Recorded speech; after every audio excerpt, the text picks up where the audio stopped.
I'm Laura Matthews, 32, and until 6 months ago, I thought I knew what family loyalty meant. Standing in the corner of my brother Nathan's lavish wedding reception, I felt my cheeks burn as he publicly mocked my failed writing career during his speech, earning laughs from his investment banking colleagues.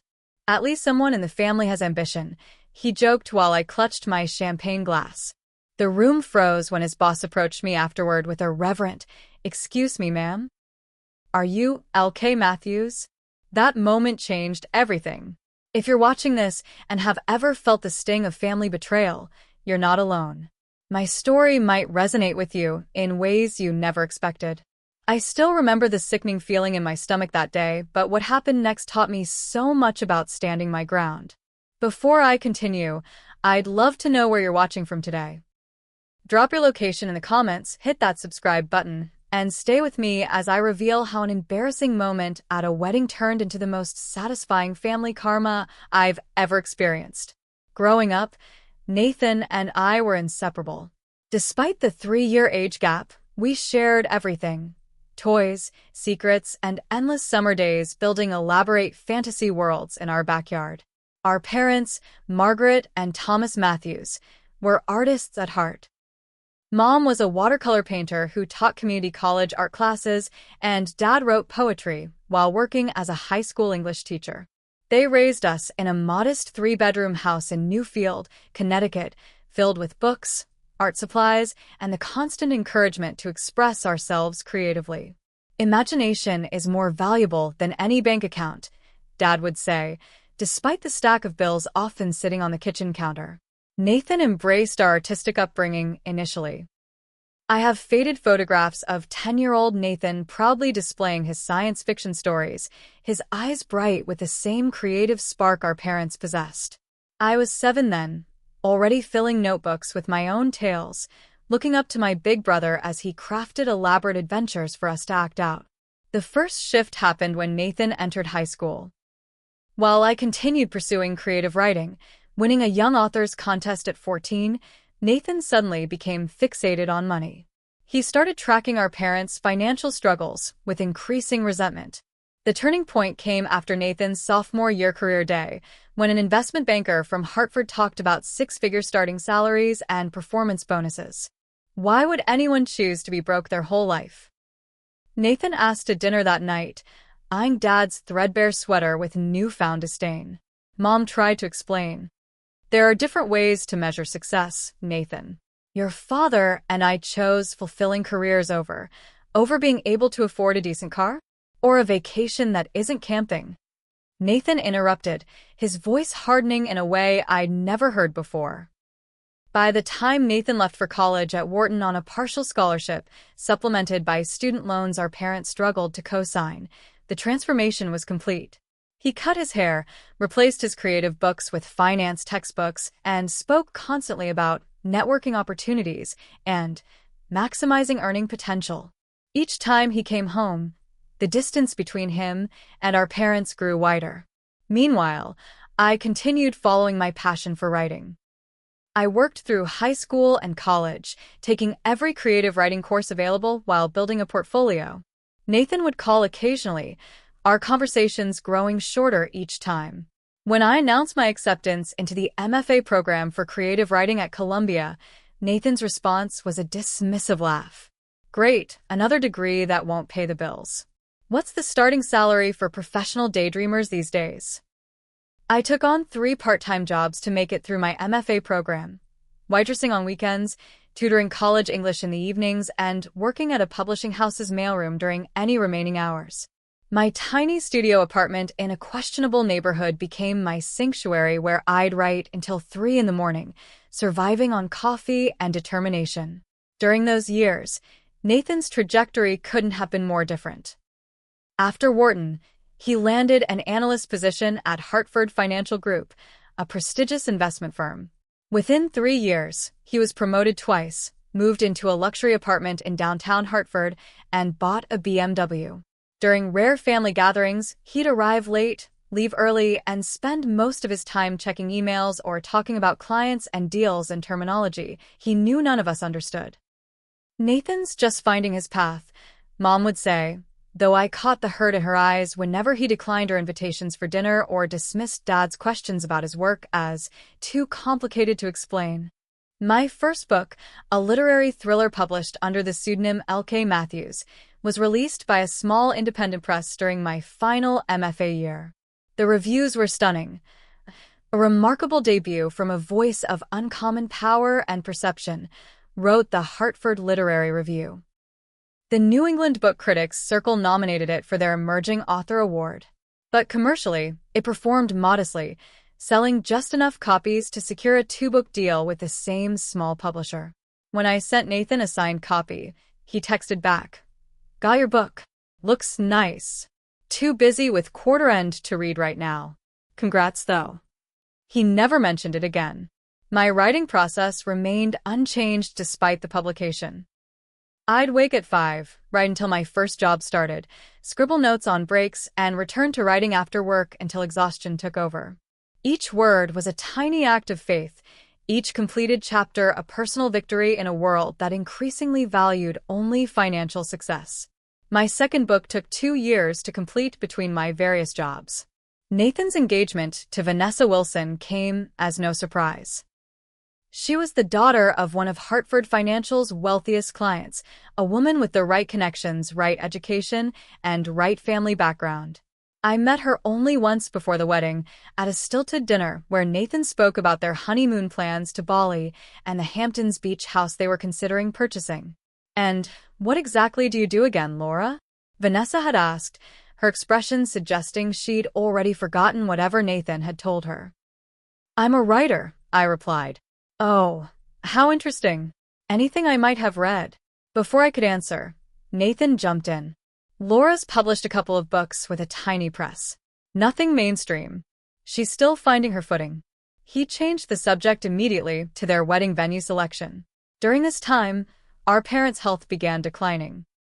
Dad developed heart problems requiring expensive medication, and Mom's arthritis made it increasingly difficult for her to teach her art classes.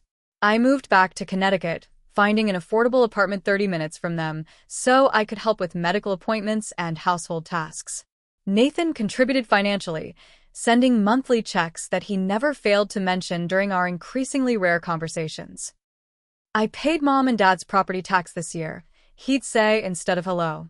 "They really should consider downsizing to something more manageable on their retirement income." I received Nathan and Vanessa's wedding invitation 6 months before the event, an elaborate foil-embossed card with calligraphy addressing me as Laura Matthews and guest, though Nathan knew perfectly well I wasn't seeing anyone.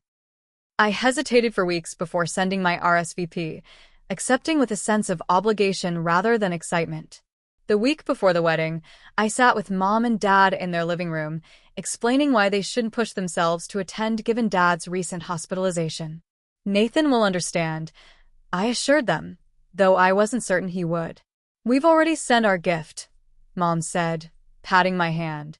"You'll represent the family beautifully, Laura." "Tell Nathan we're proud of him," Dad added, his voice weaker than I wanted to admit. "And take pictures for us." I promised I would, swallowing the knowledge that Nathan had expressed more annoyance than concern when learning our parents couldn't attend. "It's probably for the best," he'd said. "The venue isn't very accessible anyway, and it would be a long day for them." The night before the wedding, I finished the final edits on my 3rd manuscript, emailing it to my publisher at 2 a.m. with both hope and resignation. The advance would barely cover 3 months of expenses, but the story was the most honest work I'd ever produced. I packed my one presentable dress for the wedding and tried not to think about facing Nathan's world alone. The Riverside Plaza Hotel gleamed like a crystal palace against the Hartford skyline, its ballroom reserved exclusively for Nathan and Vanessa's wedding reception. Valet attendants in crisp uniforms whisked away luxury vehicles while doormen ushered guests through gilded entrances. I had taken an Uber, arriving exactly on time for the 4 o'clock ceremony to minimize my discomfort among Nathan's colleagues and Vanessa's social circle. My navy blue dress, the nicest one I owned, purchased 3 years ago for a literary awards ceremony, felt suddenly inadequate among the designer gowns and custom tuxedos. I clutched my small purse, like a shield as I followed the elegant signage directing guests to the garden terrace for the ceremony. "Laura, you made it." Nathan's greeting was brief, as I found him near the entrance to the terrace. He looked immaculate in his tailored tuxedo, his hair perfectly styled, not a hint of the creative boy who once built cardboard spaceships with me. "Mom and Dad send their love," I said. "Dad's still recovering, but they wanted me to tell you they're proud of you." "Right, yes. Shame they couldn't make it." Nathan glanced over my shoulder, his attention already elsewhere. "Listen, you're seated at table 14 for the reception. It's mostly Vanessa's cousins, but they're nice enough. I need to check on something with the coordinator. Ceremony starts in 20 minutes. He was gone before I could respond, swallowed by the crowd of important people requiring his attention. The ceremony site was breathtaking. White chairs arranged in perfect rows beneath flowering cherry trees, a custom-built white pergola draped with orchids and roses, and a string quartet playing softly as guests were seated. I recognized no one and smiled politely at the usher, who directed me to the bride's side, assuming correctly that I had no place among Nathan's important connections.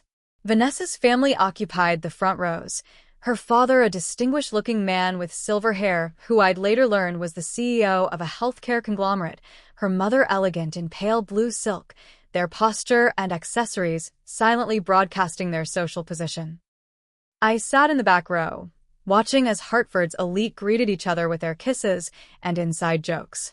The ceremony itself was picture-perfect but oddly impersonal. Vanessa was stunning in a designer gown that probably cost more than my annual rent. Nathan looked proud and confident as they exchanged vows that sounded more like business agreements than declarations of love. Not once during the 30-minute ceremony did I recognize the brother I'd grown up with. The cocktail hour that followed was an exercise in invisibility. I nursed a single glass of champagne, making small talk when necessary but mostly observing the social choreography happening around me. Nathan circulated among financial executives, laughing too loudly at their jokes, while Vanessa showcased her ring to circles of admiring women. By the time we were directed to the ballroom for dinner, I had spoken to exactly 3 people. A bartender, a lost-looking +1 who mistook me for someone else, and Vanessa's teenage cousin who asked if I knew where the restrooms were. Table 14 was indeed populated with Vanessa's extended family members, most of whom were already deep in conversation about people and places unfamiliar to me. I introduced myself as Nathan's sister and received polite nods before they returned to their discussions. The elaborate 5-course meal proceeded with me picking at beautifully plated food I was too anxious to enjoy. The speeches began after the main course. Vanessa's father spoke first, welcoming Nathan to their family with anecdotes about their first meeting and approving references to Nathan's career achievements. Vanessa's maid of honor followed with stories of their sorority days and shopping expeditions.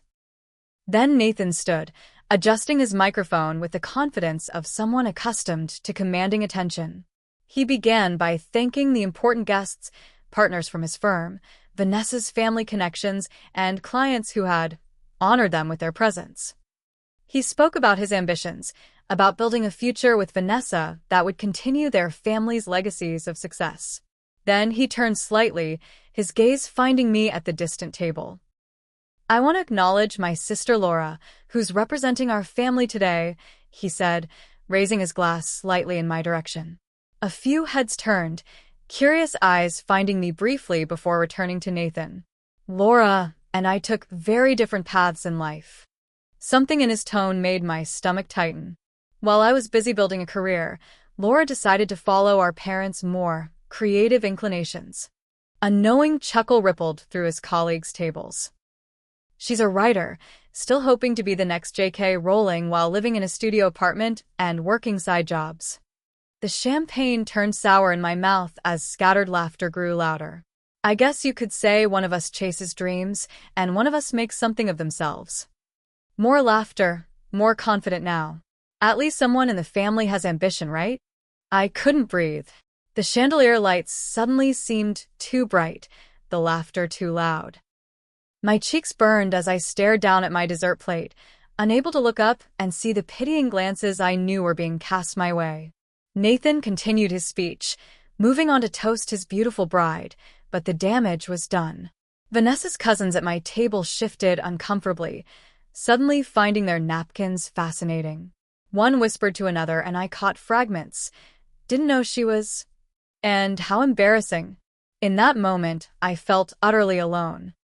The absence of our parents, who would have never tolerated such public humiliation of either child, seemed a vast, unfillable void.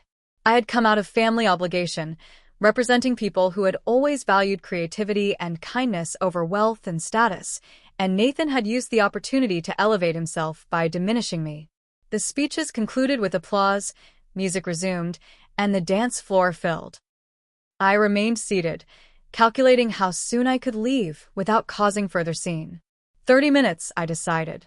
I would give it 30 minutes and then call another Uber, return to my small apartment, and try to forget this night had ever happened. As the newlyweds took their first dance, I slipped away to the periphery of the ballroom, finding a quiet corner near an elaborate ice sculpture of intertwined swans.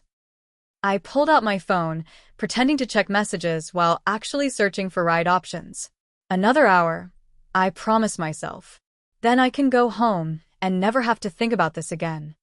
The wedding band transitioned to upbeat dance music, the floor now crowded with guests showing off expensive shoes and practice moves.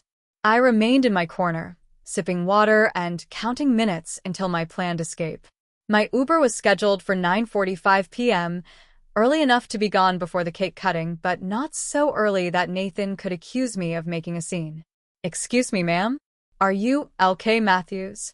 The voice behind me was deep, authoritative, and completely unexpected. I turned to find a distinguished man in his early 60s looking at me with an expression I couldn't immediately place, curiosity mixed with something like reverence. "I'm Laura Matthews," I replied cautiously, assuming he'd confused me with someone else.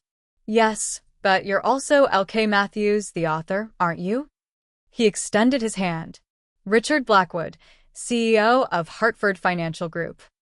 I apologize for interrupting your evening, but when Nathan mentioned his sister was a writer named Laura Matthews during his speech, I wondered if you might be the L.K. Matthews who wrote Shadows in the Current. My breath caught. Shadows in the Current was my second novel, a literary thriller about a woman discovering her family's hidden criminal history. It had received critical praise, but even more modest sales than my debut. "Yes, that's me," I confirmed, still bewildered. "I write under L.K. Matthews." Richard Blackwood's face lit up with genuine enthusiasm. "This is extraordinary. I've been hoping to meet you since I read your first book.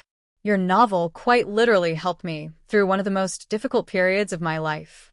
I blinked, trying to process that the CEO of my brother's company, a man who probably earned more in bonuses than I would see in a decade, was apparently a fan of my work.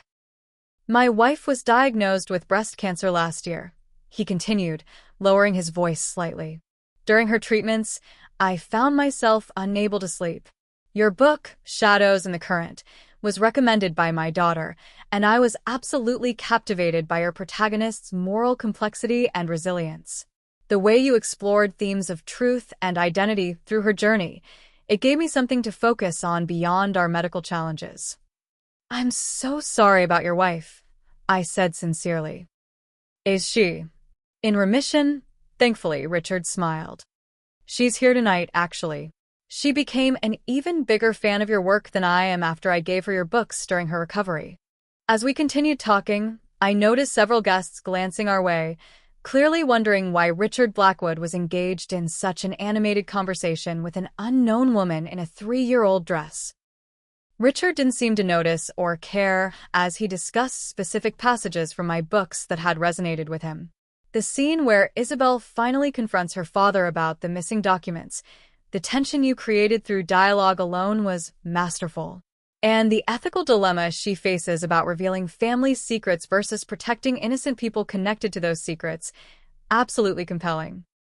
For the first time that evening, I felt myself relaxing, engaging in a genuine conversation about my work with someone who had actually read and understood it. "I'm currently working on my third book," I admitted. "It's been challenging with my schedule, but I submitted the final manuscript last night. With the same publisher? Richard asked. Yes, Northlight Press. They're small but supportive. Richard nodded thoughtfully. Small presses do important work, but with your talent. He paused, then. Would you mind meeting my wife? Elaine was a literary agent before she joined the board of our family foundation. She still maintains connections in publishing and is quite persuasive when she believes in an author. Before I could respond, Richard was already gesturing to an elegant woman in a burgundy dress who was chatting with guests nearby. She excused herself and joined us, her warm smile immediately putting me at ease. Elaine, darling, this is L.K. Matthews, the author I've been raving about. Elaine Blackwood's eyes widened. The L.K. Matthews? Oh my goodness, what a pleasure. Your exploration of family dynamics and buried truths is extraordinary. Are you working with Denise Turner? No, I don't know who that is, I admitted. One of the top literary agents in New York, Elaine explained. An old friend of mine who specializes in literary fiction with commercial appeal, exactly your wheelhouse. Your work deserves a much wider audience. As our conversation deepened into publishing industry details, I became aware of a figure hovering at the periphery of our group. Nathan stood there, his expression a mixture of confusion and calculation as he watched his boss and boss's wife engaging enthusiastically with his supposedly unsuccessful sister. Laura, there you are, Nathan interrupted, stepping into our circle with practiced charm. I see you've met Mr. Blackwood. Indeed we have, Richard replied politely but briefly before turning back to me. Laura, I was just asking about your upcoming work. Yes, and I was about to give her my card, Elaine added, reaching into her clutch. I'd love to connect you with Denise. Your voice is too important to remain undiscovered. Nathan's expression flickered between bewilderment and sudden realization. I didn't realize you were familiar with my sister's writing, he said to Richard. More than familiar, I'm a devoted fan, Richard responded, his tone making clear that Nathan's interruption was unwelcome. Your sister has extraordinary talent. I accepted Elaine's business card, listening as she insisted I call her on Monday to discuss possibilities. Throughout this exchange, Nathan stood awkwardly at the edge of our conversation, trying to insert himself with comments about always supporting Laura's creative endeavors that sounded hollow even to passing guests. As the Blackwoods eventually moved on to greet other attendees, promising to continue our conversation soon, I found myself standing alone with Nathan. His earlier mockery hung between us like an invisible wall. You never told me your books were actually successful, he said, his tone suggesting I had somehow deceived him. You never asked, I replied simply. And they haven't been commercially successful. Not yet, anyway. The calculation behind his eyes was transparent. Well, this is great. You should have told me Richard Blackwood was a fan. We could have. I didn't hear the rest of his sentence as I turned and walked away, Elaine Blackwood's business card clutched in my hand like a talisman. For the first time that evening, I felt something beyond hurt and humiliation, a small, growing spark of possibility that looked remarkably like revenge.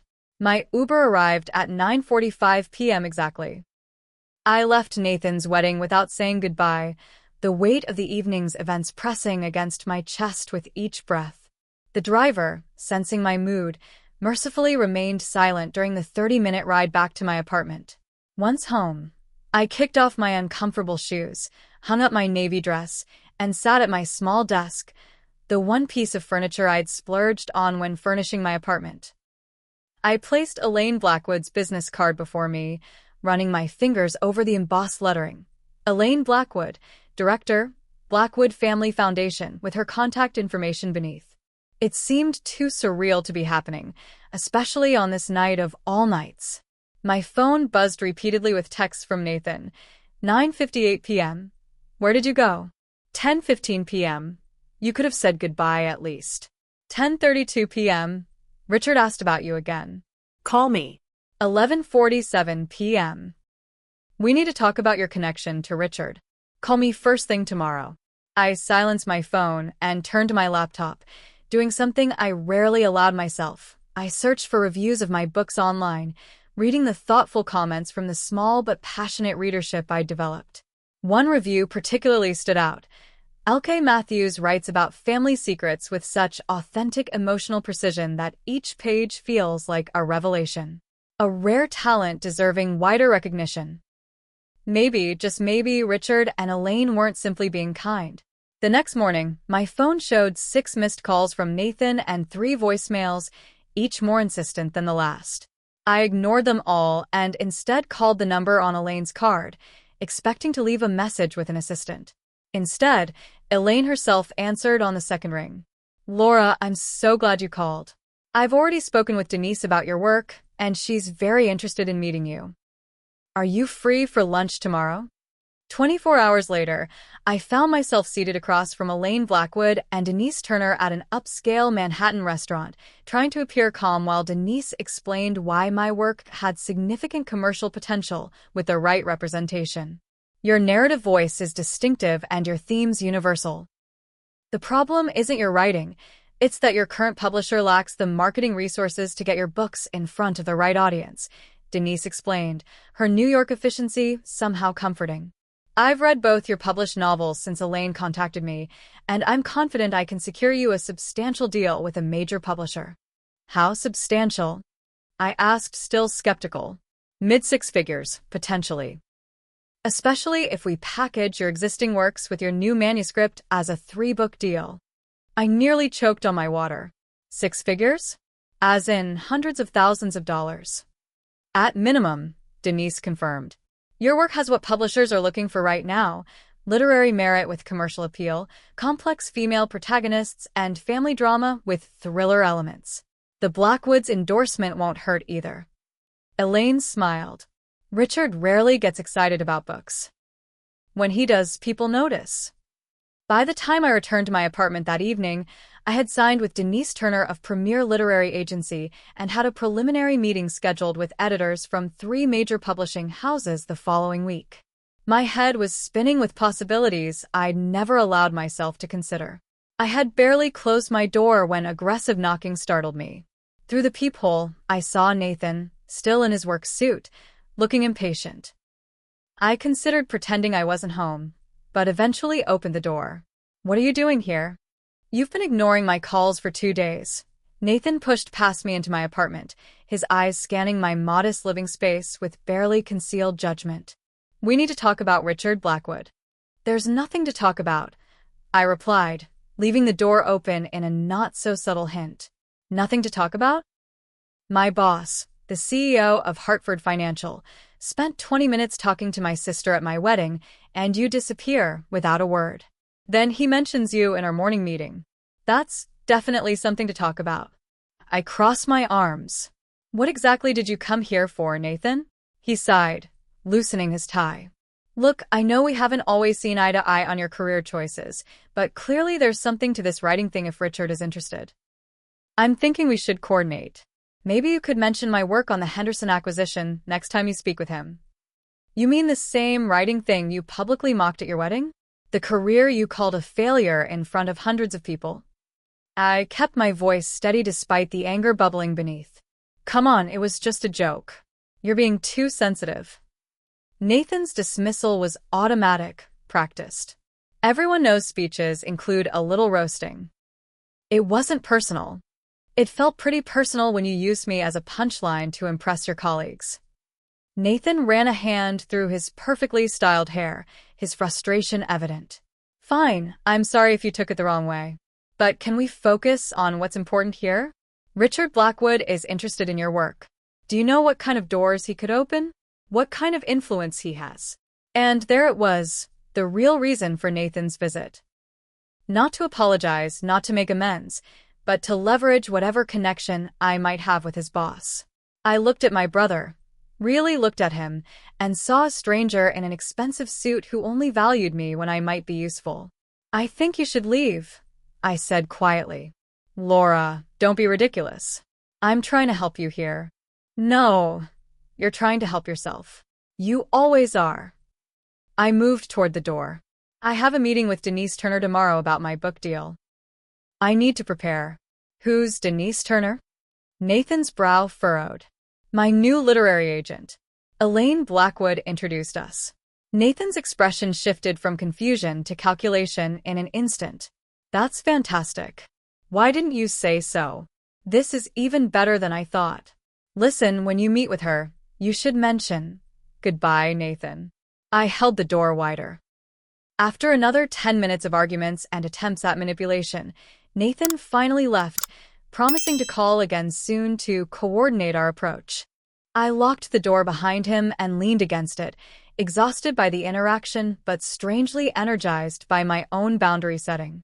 The following weeks passed in a whirlwind of meetings, negotiations, and revelations. Denise worked with remarkable efficiency, orchestrating a bidding war between publishers that resulted in a deal beyond my wildest dreams, a 3-book contract with Patterson and Schuster for $375,000, including my 2 previously published novels, which would be reissued with new covers and marketing campaigns. I didn't tell Nathan about any of it. His calls and texts continued, growing increasingly insistent, but I responded with vague statements about exploring opportunities and nothing confirmed yet. Each time he tried to insert himself into my burgeoning career, I remembered his wedding speech and found it easier to maintain my distance. Instead, I drove to our parents' house, bringing lunch and the draft contract from Patterson and Schuster. Mom cried when I told them the news, and Dad's hands shook as he put on his reading glasses to review the terms. $375,000? He whispered, looking up at me in disbelief. For your books? For my books, I confirmed, my own voice unsteady with emotion. And there's more. They're planning a major marketing campaign, bookstore tours, potential film rights discussions. Mom reached across the kitchen table to grasp my hand. We always knew, Laura. We always knew your voice would find its audience. I'm thinking of using part of the advance to help with your medical expenses, I said. And maybe looking into a more accessible house for you both. Dad shook his head firmly. This is your moment, your reward for years of hard work and belief in yourself. We couldn't be prouder, but we won't take your first real earnings. We compromised eventually, with me agreeing to help them find a single-level home that would accommodate Dad's decreasing mobility while preserving their independence. Throughout our discussion, Nathan's name went carefully unmentioned until Mom finally asked, "Have you told your brother about the book deal?" I hesitated. Not yet. He's been busy since the wedding. Mom and Dad exchanged a look I couldn't quite interpret. He said some unkind things at the reception, didn't he?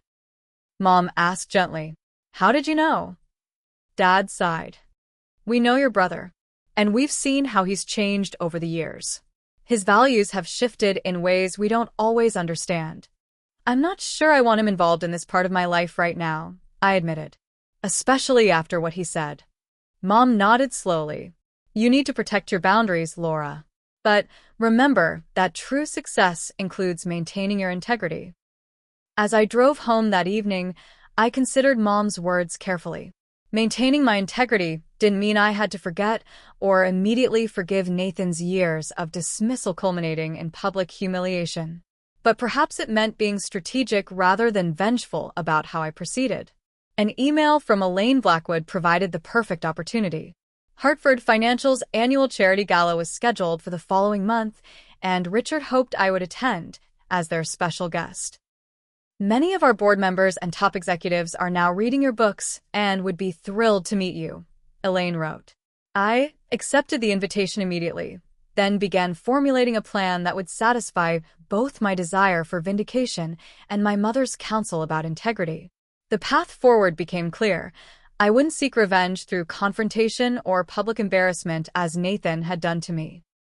Instead, I would simply allow my success to speak for itself in the environment where Nathan had most thoroughly dismissed it. Sometimes, I reflected as I opened my laptop to continue work on my next manuscript, the most satisfying revenge isn't about getting even, it's about rising above. I hit that last sentence and paused, thinking about how far I'd come from that humiliating moment at the wedding. If you've ever had someone dismiss your dreams or mock your path, you know that feeling of determination that comes after the hurt fades. There's a special kind of satisfaction in proving them wrong, not for revenge, but for yourself. Are you working towards something others have dismissed? Keep going. The best response to doubt is success. I certainly wasn't going to let my brother's mockery define my story, and I was just getting started. Hartford Financial's annual charity gala was held at the Metropolitan Museum of Art, an event so exclusive that local business publications speculated about the guest list for weeks beforehand. Benefiting children's education initiatives, the gala typically raised millions while serving as the networking event of the season for Connecticut's financial elite. My formal invitation arrived 3 weeks before the event, heavy cream cardstock with gold embossing addressed to L.K. Matthews, special guest of Richard and Elaine Blackwood. Unlike Nathan's wedding invitation, this one made me smile. I allowed myself one significant splurge from my newly received advance, a custom-tailored evening gown in deep emerald that complemented my eyes and auburn hair. The designer, a former classmate from my MFA program who had pivoted to fashion, created something elegant yet distinctive, with subtle literary references woven into the beading pattern along the bodice, tiny constellations that spelled out the first line of my debut novel. The night of the gala, I also arranged for professional hair and makeup, something I'd never prioritized before. The transformation was remarkable without being unrecognizable. I still looked like myself, just the most polished version possible. You're not doing this for Nathan. I reminded my reflection as I fastened a simple silver necklace that had belonged to my grandmother. You're doing this for yourself, for your work, and for everyone who believed in you when success seemed impossible. The Blackwoods sent a car to collect me, a courtesy I tried not to find overwhelming. The driver handed me a note from Elaine as we departed. So looking forward to introducing Hartford to the literary star in their midst. Richard has arranged for copies of your books to be gifts for all attendees. Your moment has arrived. Enjoy it. The Metropolitan's grand entrance was illuminated with elegant lighting, a red carpet leading guests through security checkpoints where names were verified against the exclusive guest list. I provided my ID and watched the security attendant's expression shift from professional detachment to interest. L.K. Matthews? The author? She asked, looking up from her tablet. Yes, I replied, still unaccustomed to being recognized. I loved shadows in the current, she said, her formal demeanor momentarily breaking. The twist with the safety deposit box contents? Brilliant. This unexpected interaction steadied my nerves as I entered the museum's great hall, transformed for the evening with dramatic floral arrangements and subtle lighting that highlighted the architectural details while creating an atmosphere of exclusive intimacy despite the cavernous space. Elaine spotted me immediately, waving from near a display of ancient Greek sculptures. She embraced me warmly before stepping back to admire my transformation. Absolutely perfect, she approved. Richard will be thrilled. He's been telling everyone about discovering the next great American novelist at his employee's wedding. I followed Elaine through clusters of Hartford's most influential citizens, accepting introductions with growing confidence. Each time she presented me as L.K. Matthews, the brilliant author, I stood a little straighter, spoke a little more assuredly about my work. We were midway through a conversation with the museum's director when I felt a shift in the energy nearby. Nathan had entered our orbit, his expression cycling rapidly through shock, confusion, and calculation as he registered my presence and appearance. Vanessa stood beside him, her perfectly maintained smile faltering slightly as she took in my transformation. Before Nathan could approach, Richard Blackwood appeared at my side, greeting me with the warmth typically reserved for old friends. Laura. The guest of honor arrives, he said, loud enough for nearby conversations to pause. You look magnificent. Have you seen the display yet? He guided me toward a prominent table near the central podium where copies of my books were arranged in an artistic display, their newly designed covers catching the light. A placard identified me as L.K. Matthews, special literary guest, with a brief biography emphasizing my critical acclaim. Your brother didn't mention you were coming tonight, Richard commented, his tone suggesting mild disapproval. I don't believe he knew, I replied honestly. Curious, given how prominently we've featured your attendance in our internal communications. The evening proceeded with cocktails and mingling until Richard approached the podium for the official welcome. As CEO of Hartford Financial, his remarks traditionally set the tone for the event, highlighting the charitable initiatives and recognizing key contributors. Before we discuss tonight's fundraising goals, Richard said after his initial welcome, I want to recognize a special guest whose work has deeply impressed not only myself and Elaine, but many of our board members and executives. The room quieted, hundreds of influential people turning their attention to Richard. Some of you may be familiar with the novels of L.K. Matthews, whose literary thrillers have garnered significant critical acclaim. What you may not know is that L.K. Matthews is Laura Matthews, sister of our own Nathan Matthews from our investment division. A murmur rippled through the crowd as eyes searched for both Nathan and me. Laura's extraordinary talent was recently recognized with a major 3-book deal with Patterson and Schuster, and we're honored to have her join us tonight. Each of you will receive signed copies of her works as our special gift to gala attendees. Applause filled the room as Richard gestured for me to join him at the podium. My heart hammered as I made my way forward, conscious of Nathan's stunned expression from his position near the bar.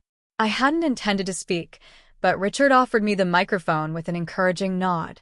Thank you all for this warm welcome, I began, my voice steadier than I expected. As a writer, I spend most of my time alone with my thoughts and characters, so it's particularly meaningful to connect with readers in person. I paused, making brief eye contact with Nathan before continuing.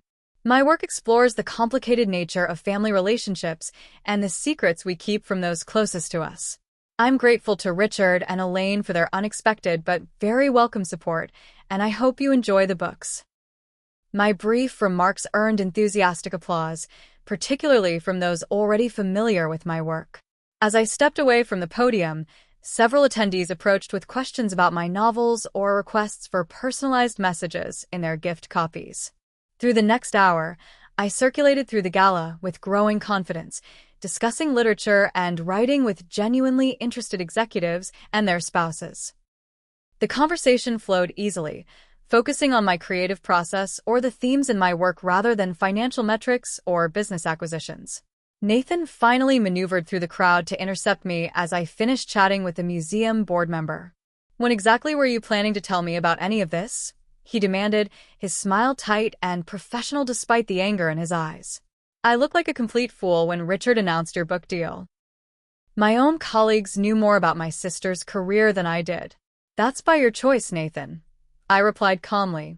You've made it abundantly clear over the years how little you think of my writing.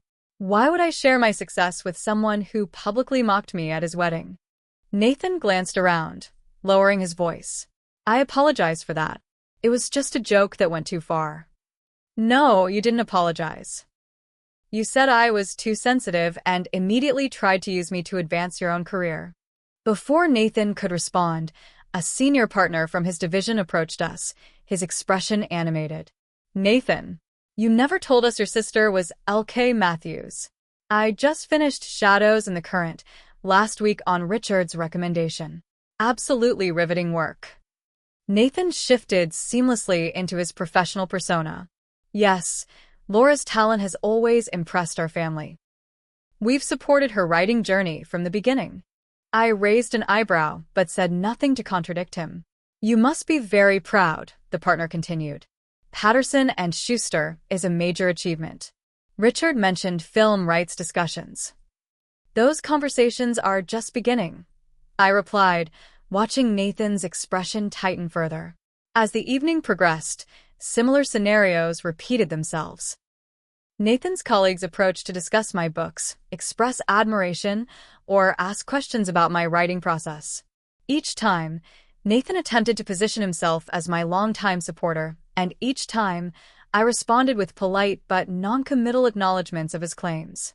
The dynamic shifted further when Vanessa joined one such conversation, her expression surprisingly genuine as she addressed me directly. I had no idea you were L.K. Matthews, she admitted. I read your first book in my book club last year. We spent hours discussing the ethical questions you raised about family loyalty versus personal integrity. Nathan stared at his wife. You never mentioned reading Laura's book. Vanessa shrugged elegantly. You always dismiss Laura's writing as a hobby. I didn't realize you'd be interested. The look that passed between them contained volumes of unspoken tension.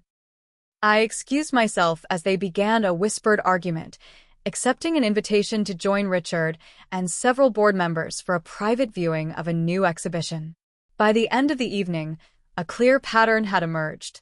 While I circulated among Hartford Financial's elite as an honored guest, Nathan found himself increasingly isolated, his usual networking opportunities compromised by questions about his sister that he couldn't adequately answer. Each time he attempted to join conversations about my work, his previous dismissiveness became more apparent through his lack of specific knowledge about my books. I overheard fragments of conversations as the night progressed. Did you hear what he said about her at his wedding? Mocked her career, apparently. Couldn't even name the protagonist in her first book when Jameson asked him. Strange to be so disconnected from his sister's achievements. I maintained my dignity throughout, neither confirming nor denying these rumors, allowing Nathan's own actions and words to speak for themselves. When attendees asked about our relationship, I simply said, Nathan and I have taken very different paths in life, echoing his wedding speech without the mockery. As the gala concluded, Richard approached me once more. Laura, tonight has been a tremendous success. Everyone is talking about your books. Our foundation would like to establish a writing scholarship in your name for underprivileged youth interested in literary careers. Would you consider being involved? I'd be honored. I replied sincerely. Excellent. Let's have lunch next week to discuss details. Richard paused, glancing toward Nathan, who stood alone near the exit. Your brother is very talented in finance, but perhaps lacking in other forms of intelligence. Tonight has been educational for him, I suspect. As I left in the Blackwoods car, I caught a final glimpse of Nathan watching my departure, his expression unreadable in the dim light. The satisfaction I felt wasn't about hurting him or damaging his career. It was about finally being recognized on my own terms, in a world that had previously valued only the kind of success he represented. The days following the gala brought a flurry of activity. My phone constantly buzzed with messages from new contacts in the publishing industry, interview requests from literary magazines, and invitations to speak at events. Denise, my agent, called twice daily with updates on foreign rights sales and preliminary film adaptation discussions. This is exactly the visibility we needed, she exclaimed during one call. Having Hartford's financial elite talking about your books has created a buzz that money can't buy. The Asian rights just sold for 6 figures alone. Amid this whirlwind of professional advancement, Nathan's attempts to re-establish connection became increasingly desperate. First came the gifts, an expensive leather-bound journal delivered to my apartment with a card reading simply, "Congratulations, Nathan." I returned it unopened. Next arrived a basket of high-end writing supplies and imported chocolates. This too went back to the sender. When an envelope containing 2 first-class tickets to Paris appeared, to celebrate your success, Nathan and Vanessa, I contacted the travel agency directly and had the reservation canceled with refund sent to Nathan's account. My parents called 3 days after the gala, their voices animated with excitement. Richard Blackwood himself phoned us, Mom reported. He wanted to tell us personally what an impression you made at the gala. Laura, we're so proud we could burst. Did Nathan call you? I asked, knowing the answer already. Dad sighed. Yes, several times. He's confused about where things stand between you two. Did he tell you what he said at his wedding? About my failed career? A pause. He mentioned there was a misunderstanding. Something about a joke that didn't land well. It wasn't a joke, Dad. He deliberately humiliated me in front of hundreds of people to make himself look better. He's only interested in reconnecting now because my success might benefit him. The following weekend, I was scheduled for my first major bookstore signing at Barnes & Noble in downtown Hartford. The event had been promoted in local media, with surprising coverage given my previously modest sales. I arrived an hour early to find a line already forming, mostly women in their 30s and 40s clutching copies of my books.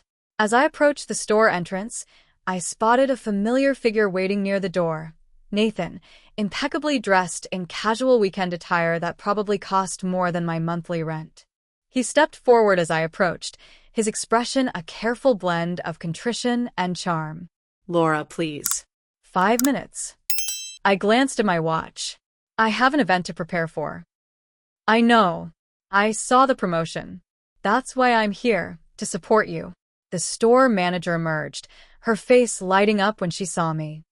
Ms. Matthews, we're so excited to have you. We've set up in the rear atrium as discussed, and we've already sold out of our initial stock. More copies are being brought from our warehouse location. Nathan followed as the manager led me through the store, maintaining a respectful distance but clearly intent on speaking with me. When we reached the signing area and the manager stepped away to address a detail with staff, he seized the opportunity. I've been doing a lot of thinking, he began. I behaved terribly at the wedding. You're right, it wasn't a joke. I was insecure and tried to elevate myself by diminishing you. I'm sorry. I studied my brother's face, searching for signs of the genuine person I'd once known. Why the sudden realization, Nathan? Because you now see value in my work? Or because Richard Blackwood does? He flinched slightly. That's not fair. Isn't it? You haven't shown interest in my writing in years. You've consistently dismissed my career choice as impractical and irresponsible. What changed? My bank account. Before he could respond, the store manager returned with copies of my books for the signing table. Nathan stepped back, his expression tightening. I'll stay for your signing, he said. We can talk after. I shook my head. I have interviews scheduled afterward. Nathan, I appreciate that you came, but reconciliation isn't something that happens in a 5-minute conversation between professional obligations. It requires consistent demonstration of changed behavior. The signing exceeded all expectations, with over 200 attendees and every copy sold. Throughout the 2-hour event, I was aware of Nathan watching from a distance, occasionally checking his phone but never leaving. As the last reader departed with their signed copy, he approached the table once more. You were amazing, he said, and for the first time in years, I heard sincerity in his voice. The way you connected with each person, remembered details about their questions. I've never seen you in your professional element before. You never asked to, I replied, gathering my belongings. Laura. Nathan placed a hand on the table, his wedding ring catching the light. Vanessa and I are having problems. She says I've changed, become someone she doesn't recognize. The things you said at the gala, they hit home. I don't like what I see when I look at myself through your eyes. Despite years of hurt, I felt a flicker of compassion. That's not my responsibility, Nathan. I know. I miss who we were. As siblings. As a family. Before I could respond, my phone buzzed with a text from the journalist waiting to interview me. I have to go. Can I call you? Maybe we could have dinner next week. Just us? I hesitated, then nodded briefly. Text me first. I'll let you know if I'm available. The following weeks brought transformative changes to every aspect of my life. The advance from Patterson and Schuster arrived, and I immediately allocated funds to help my parents relocate to a single-level home in a pleasant community with better access to medical facilities. I upgraded my own living situation to a comfortable 2-bedroom apartment with a dedicated office space for writing. My 3rd book launched with the full marketing power of a major publisher behind it, debuting on the New York Times bestseller list at number 7. Through it all, Nathan maintained a tentative presence at the periphery of my life. Our dinner, when it finally happened, was a stilted affair at first, both of us careful with our words, testing boundaries and old wounds. He spoke of his marriage difficulties, his growing disillusionment with the corporate culture he'd once embraced, and his realization that financial success hadn't brought the fulfillment he'd expected. Richard called me into his office after the gala. Nathan admitted, studying his wine glass. He asked me if I'd actually read your books. When I had to admit I hadn't, he just looked disappointed. Not angry, which would have been easier to handle. Just deeply disappointed. He suggested I take some time to reassess my priorities regarding family relationships. Is that why you're here? Because your boss told you to reconnect with me? Nathan shook his head. No. Yes, maybe initially. But then I started reading your first book and I realized. He paused, visibly struggling with the words. I realized I don't actually know who you are anymore. The person in those pages, the intelligence, the insight, the emotional complexity, it's you, but a you I've never bothered to know. I remained silent, allowing him to continue. I've spent years chasing what I thought was success. The right job, the right connections, the right wife from the right family. And now my marriage is falling apart. My colleagues were gossiping about how I treated my sister, and I'm wondering what it was all for. What does Vanessa say? I asked. Nathan laughed without humor. That I've become exactly what she thought she wanted, and now neither of us is happy. She actually joined a book club specifically to discuss your latest novel. Said it helped her understand some things about herself and her family patterns. Over the weeks that followed, Nathan and I established a cautious new dynamic. I remained focused on my writing career, now working full-time on my fourth novel while participating in promotional activities for my published works. Nathan began a process of self-examination that included, at Vanessa's insistence, couples therapy and individual counseling. 3 months after the gala, I received a substantial royalty check for my foreign rights sales. The same day, I learned my parents needed additional funds for Dad's new cardiac treatment not covered by insurance. Without hesitation, I arranged for the medical expenses to be paid directly, ensuring Dad would receive the care he needed without financial stress. When Nathan learned of this through Mom, he appeared at my apartment unannounced, his expression troubled. You should have told me about Dad's treatment, he said when I opened the door. Why?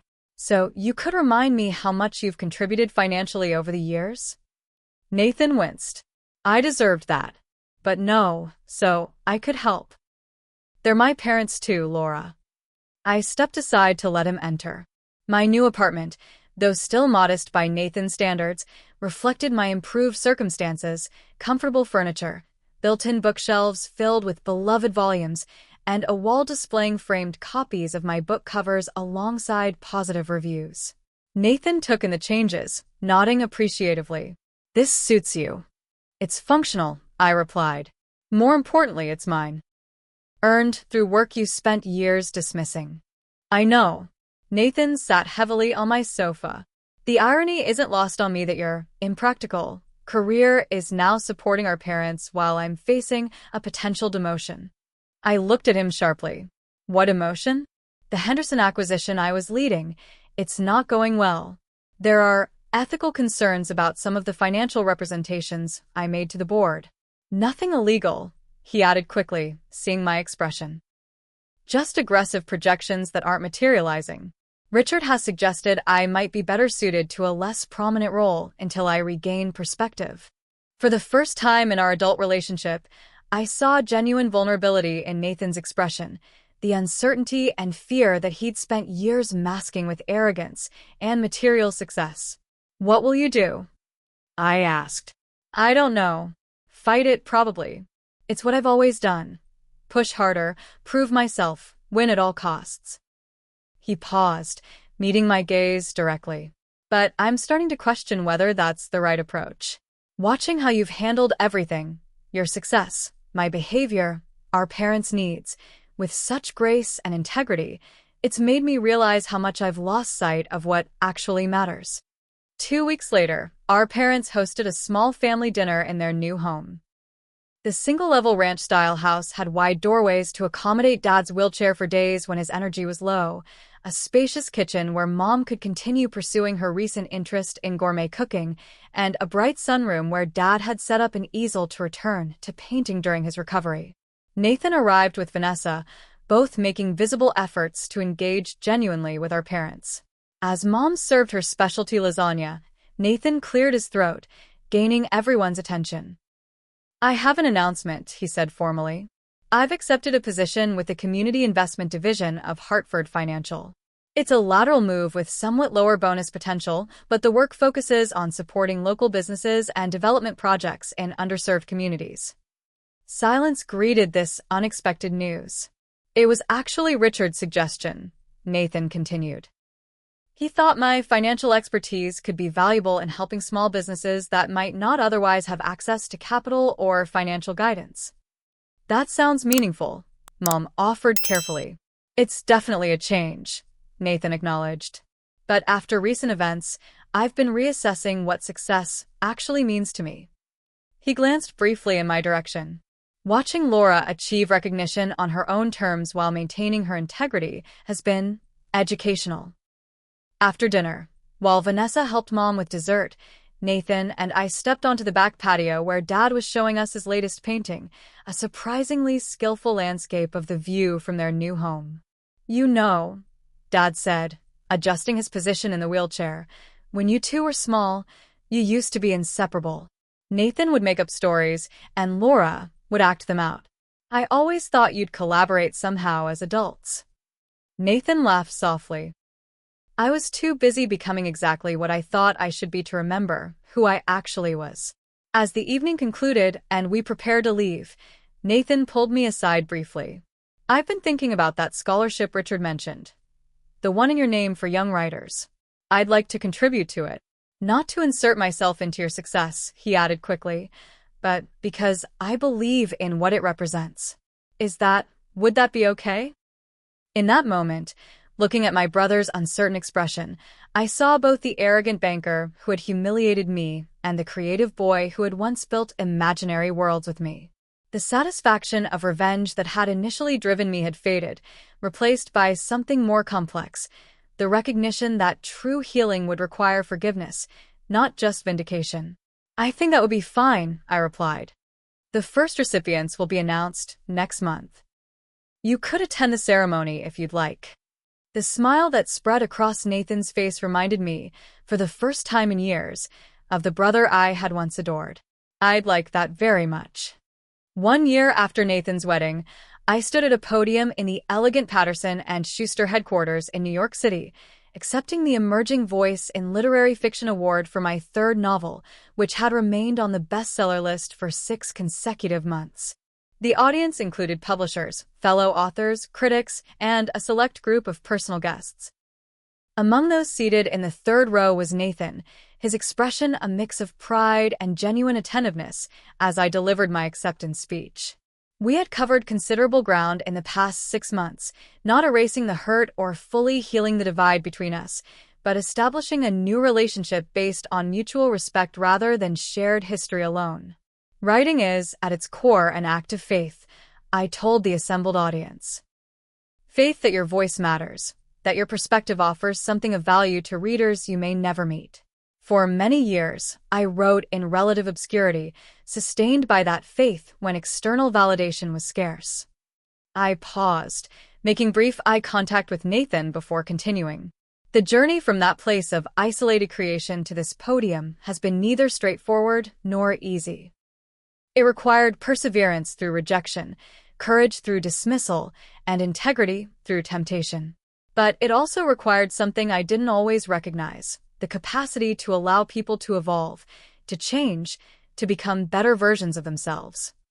After the ceremony, Nathan approached me at the reception, maintaining the respectful boundaries we had gradually established.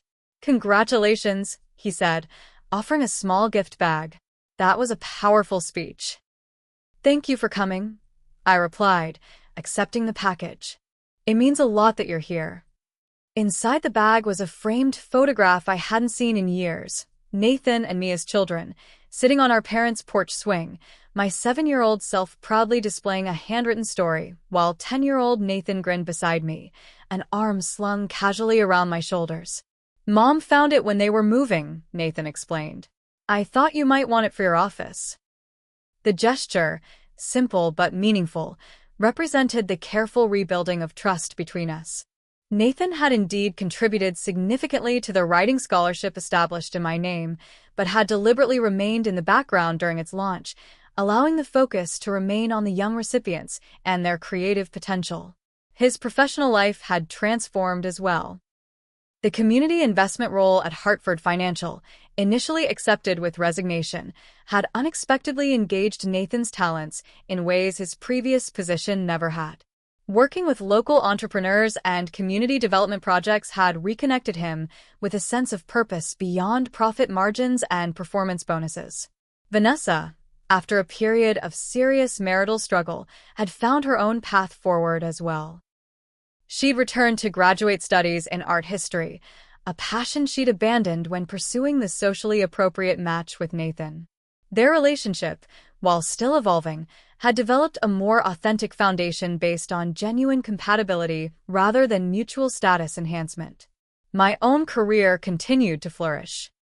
The film rights to my second novel had been optioned by a respected production company, and I was midway through writing my fourth book, secure in both critical and commercial success. More importantly, I had established a sustainable creative practice that allowed me to write with integrity while achieving financial stability. 2 months after the award ceremony, our family gathered at our parents' home for Dad's 70th birthday. His health had stabilized with proper treatment, and Mom's arthritis was better managed in their more accessible home. Nathan and Vanessa arrived bearing thoughtfully chosen gifts, art supplies for Dad and theater tickets for both our parents. As we celebrated around the dining table, I observed the subtle but significant shifts in our family dynamic. Nathan spoke less about financial achievements and more about the community projects he'd helped launch. Vanessa engaged Mom in a genuine conversation about Renaissance art, their shared enthusiasm bridging previous social divides.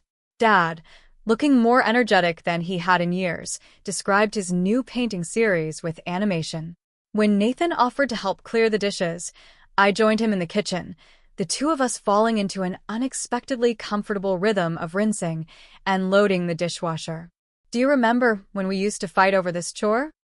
he asked, handing me a serving platter. "You always claimed you were too busy with important homework to help," I recalled with a smile. "I was a pretentious kid," Nathan admitted. "Turns out I was a pretentious adult too." Was. He laughed softly. "Working on it. My therapist says acknowledging the problem is the first step." Later that evening, as the gathering wound down, Nathan pulled a thick manila envelope from his bag and handed it to me somewhat awkwardly. "I've been wanting to give you this for weeks, but I wasn't sure if it would seem presumptuous." Inside was a printed manuscript, my first novel, dog-eared and heavily annotated in Nathan's precise handwriting. Margin notes ranged from literary observations to personal connections, spanning the entire book from first page to last. "I read all your books," Nathan explained. "Multiple times. I started taking notes to help me understand, well, to understand you better. The person you've become while I wasn't paying attention." I flipped through the pages, noting the careful, thoughtful commentary, questions about character motivations, connections to our shared childhood memories, and occasional simple observations like, "This passage is extraordinary," or "I recognize Mom in this description." "This must have taken weeks," I said, genuinely moved by the effort this represented. "It did, and it was the most worthwhile thing I've done in years." Nathan hesitated, then added, "There's a note at the end." I turned to the final page where Nathan had attached a letter on his personal stationery. The message was simple but profound. "Laura, I'm sorry it took me so long to truly read your words. I'm even sorrier it took public recognition for me to value your extraordinary talent. I'm prouder than I can express to be your brother, and grateful for the chance to know the remarkable person you've become. With admiration and love, Nathan." As we left our parents' home that evening, the four of us standing together on the front porch for the first time in years, I felt the complex mixture of emotions that defined our new family reality. The hurt of past dismissals hadn't vanished completely, nor had the memory of public humiliation. But alongside those shadows existed something new, a relationship based on earned respect rather than obligatory connection, a family transformed by both success and failure into something more authentic than before. Nathan and I exchanged a brief hug, still somewhat awkward but genuinely meant, before departing in our separate vehicles. As I drove home to my apartment where my next manuscript awaited completion, I reflected on the journey from that humiliating moment at his wedding to this point of fragile new beginning. Success had provided the validation I'd long sought, but healing had required something beyond professional recognition.